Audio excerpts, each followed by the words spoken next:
5G is the real reason Apple's iPhones keep getting bigger, but let's not put all the blame on 5G.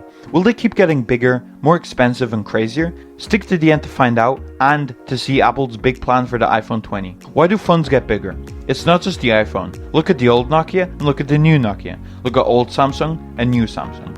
Old iPhone and the new iPhone. The iPhone 4 was thinner than the 3GS. The iPhone 5 was thinner and lighter than the 4S. The iPhone 6 was thinner than the 5S. And the iPhone 7 was lighter than the 6S. And these reductions in thickness and weight were often proudly mentioned during keynotes. But beginning in 2017 with the iPhone 8, 8 Plus and X, it became clear that being the thinnest or lightest was no longer Apple's priority. Because with new release, the iPhone would become thicker and heavier, until we wound up with the iPhone 11 Pro Max, which weighs in at nearly half a pound and is the heaviest iPhone in history. So how and when exactly did Apple's trend towards small and light complete change to big and heavy? One of the big reasons for this is consumer preferences and behavior. Using our devices differently than we did 3 to 5 years ago, when the growth spurt began. We're consuming a lot more content and demanding bigger and better displays on which to do. In the last 10 years, we've started to watch more videos on our phones. So, how can we enjoy videos more? By having a bigger experience. How do you do this? By getting a bigger screen.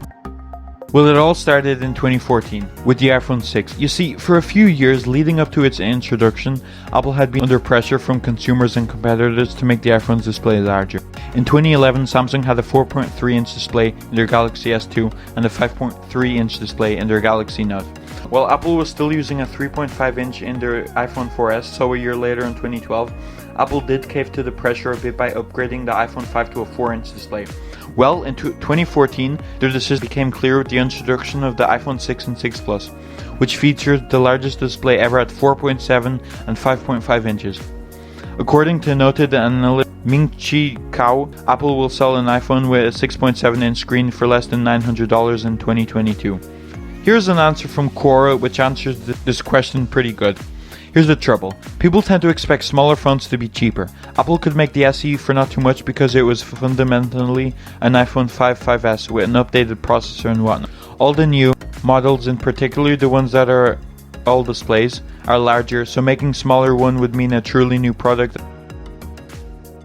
Apple would have to give up its profit margin, and then why bother making them? If you've enjoyed this video, click this video next.